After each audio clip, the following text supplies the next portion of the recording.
In the 18th and 19th centuries, Ukraine fell under imperial domination, divided between the Russian and Austrian empires.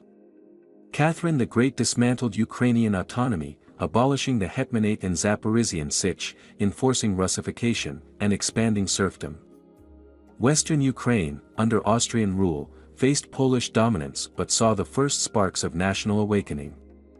The 19th century marked the rise of Ukrainian nationalism, led by figures like Taras Shevchenko, whose poetry inspired resistance. Secret groups like the Brotherhood of Saints Cyril and Methodius advocated for cultural revival and independence but faced harsh crackdowns. Despite imperial oppression, the dream of an independent Ukraine endured.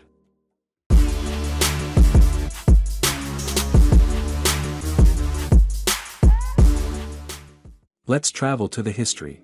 The 18th century was a turning point for Ukraine. After the destruction of the Zaporizhian Sich in 1775, the independence that the Cossacks had fought for was crushed.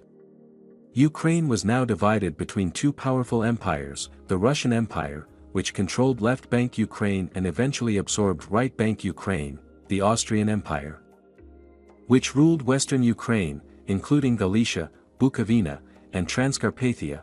For centuries, Ukrainians had resisted foreign domination, but now they found themselves under the iron grip of imperial rule. The dream of an independent Ukrainian state seemed further away than ever. After Catherine the Great took full control of Ukraine, she set out to eliminate any traces of autonomy. The abolition of the Hetmanate, 1764. The Ukrainian Cossack state was officially dismantled, and its administrative system was replaced by Russian rule. The destruction of the Zaporizhian Sich, 1775. The last stronghold of Cossack independence was wiped out. Russification, Ukrainian culture, language, and identity were systematically suppressed. Ukrainian nobility was encouraged to adopt Russian customs and language, while Ukrainian peasants were kept illiterate and oppressed. The expansion of serfdom, millions of Ukrainian peasants were enslaved under the serfdom system, forced to work on the lands of Russian and Polish landlords. Life for the common people became unbearable. Under Catherine's rule, Ukraine was no longer a semi-autonomous frontier but a fully integrated colony of the Russian Empire. The proud Cossack warriors who once ruled the steppes were now either exiled or absorbed into the Russian military. While Russian rule tightened its grip over central and eastern Ukraine, western Ukraine fell under the control of the Austrian Habsburgs. Under Austrian rule, Ukrainians, often called Ruthenians, faced different challenges. Polish landlords controlled much of Galicia, treating Ukrainian peasants as second-class citizens.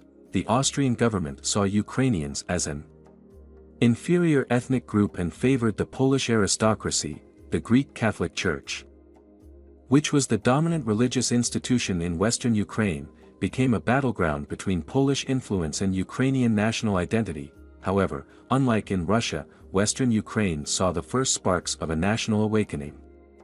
The Austrian Empire allowed limited cultural freedoms, and by the 19th century, Ukrainian intellectuals in Lviv began to promote Ukrainian language, history, and identity. As the 19th century progressed, a new revolutionary spirit swept across Europe. Inspired by the French Revolution, the rise of nationalism, and Romanticism, Ukrainians began to rediscover their heritage and identity. This was the beginning of the Ukrainian national revival, a movement led by poets, writers, and intellectuals who fought to preserve Ukrainian culture despite imperial oppression. At the heart of this movement was Taras Shevchenko, 1814–1861, a former serf who became Ukraine's greatest poet and national symbol. Shevchenko's poetry spoke of the suffering of Ukrainian peasants under Russian rule, the lost glory of the Cossacks, and Ukraine's struggle for freedom. The dream of an independent Ukraine where Ukrainians could be free from foreign oppression. His most famous works, such as Kobzar, became the spiritual foundation of Ukrainian nationalism.